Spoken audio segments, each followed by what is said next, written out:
happy Saturday, everybody. We're back on our Gen 3 Hemi. Pretty excited about this. Just to recap, this is our very first late model. We've never done a Gen 3 Hemi.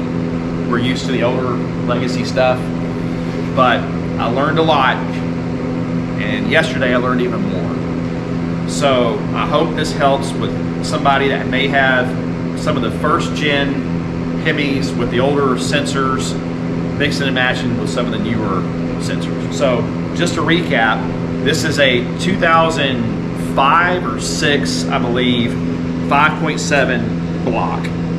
It has a Molinar rotating assembly, and it's a stroker. And it's now, I'm just gonna say, a 392 engine. Somewhere it came out to 390 something cubic inches, so I'm gonna say it's like the 392. I'm not gonna get into the decimal points here. So we have Arrington Phase 2 Eagle 2009 heads on this engine. And we have a prefix intake manifold.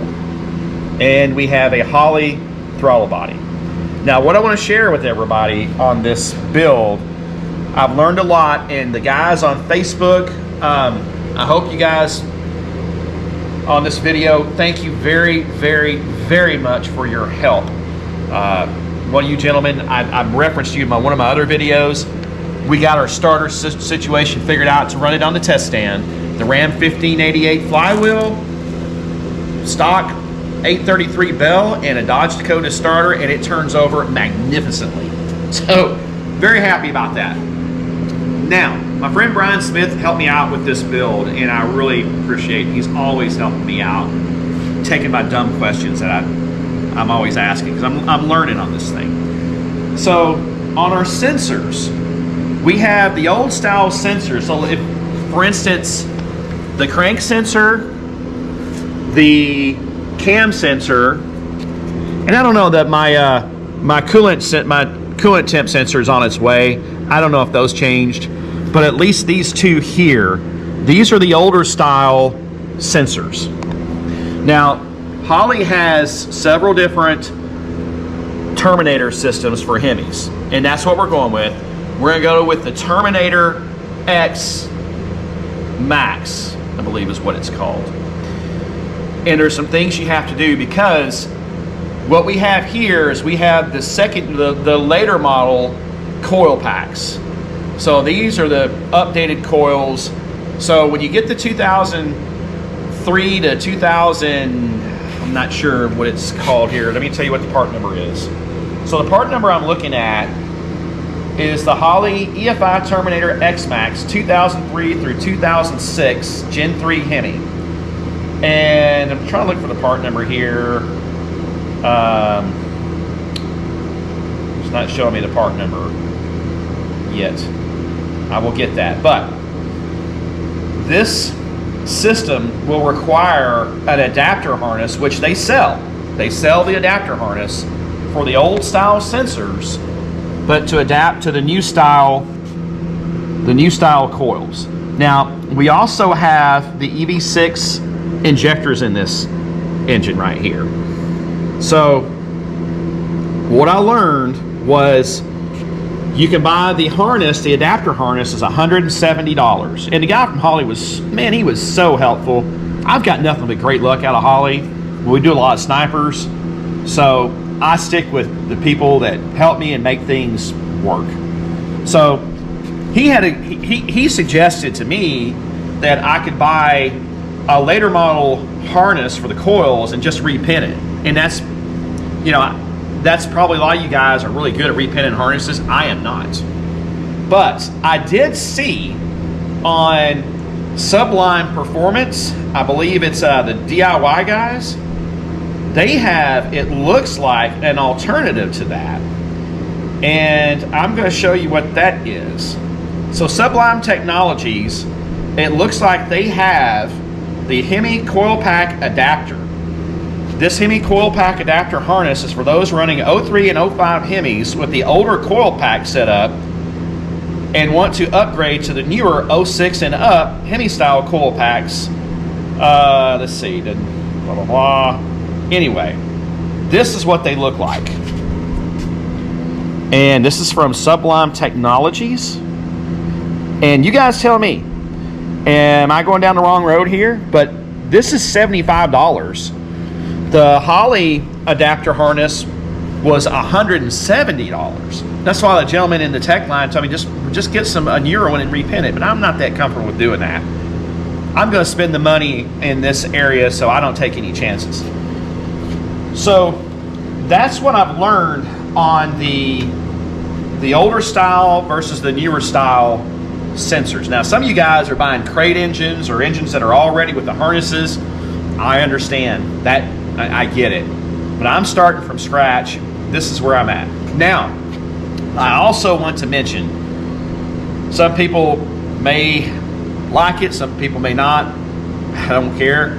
But I've got to have an overdrive transmission, and this engine has to be an automatic. And the car is at Just Mopar Joe's right now. He's got a series on it. He's doing all the paint and body, and it's come along so well. Encourage you to go look at it on Just Mopar Joe's YouTube page. But I want to put an automatic back in the car, but I want an overdrive. I've looked at all the Chrysler transmissions, the 46RE, I think there's some other ones out there, but regardless, those transmissions require a lot of cutting. I would really like to run the 8-speed Chrysler transmission, but I don't want to go in and open my tunnel completely up on my car. My car is almost just a total rust-free car. It's an anomaly is how well the car has been preserved. So my best solution from what I'm seeing is Silver Sport has what they call their A41 package, and it's basically I know it's a GM 4L60E. I've had a lot of my GM friends tell me the same thing. They're worried that transmission wouldn't stand up to this motor. I called Jeff yesterday from Silver Sport. Again, we had a great conversation. He's, I believe, the CEO of Silver Sport, and he knows his stuff. Wonderful to work with. They have 3 stages on the Silver Sport transmission. Stage 3 is good for up to 650 horsepower. I don't think this is going to be at 650, but it should be around 600. I'm not going to overestimate. I really don't even need 600 horsepower now to think. I mean, yeah, we all want more horsepower, but this is a cruiser. So, speaking with Jeff, you can order their A41 package without their controller, and they take off, I think, $650 off that price of that transmission. And he did confirm with me that transmission would work with the Holley Terminator system, the X-Max. And he even said, if I was building your car the way you're setting it up, that's how I would do it. I would just run it all from one system. So that's what I've learned. Now, you guys, my friends there on the G3 Hemi Facebook pages, you tell me on the map sensor, the TPS, and the IAT and the IAC, are those all the same? Did they change? Did these pins change also? I ordered this for a 2005 Dodge Magnum, I think, from Summit. This is the map. Of course, this is the Holley throttle body. I'm sure that's all probably going to work okay. But you guys tell me. I'm not really sure. So that's where I'm at now. And of course, I got to get the headers. Hemi Denny is who we got our brackets from, and he's who we're working with for our front coilover suspension. He is also a TTI dealer, so we're going to get our headers from Denny. They've got the part number we need.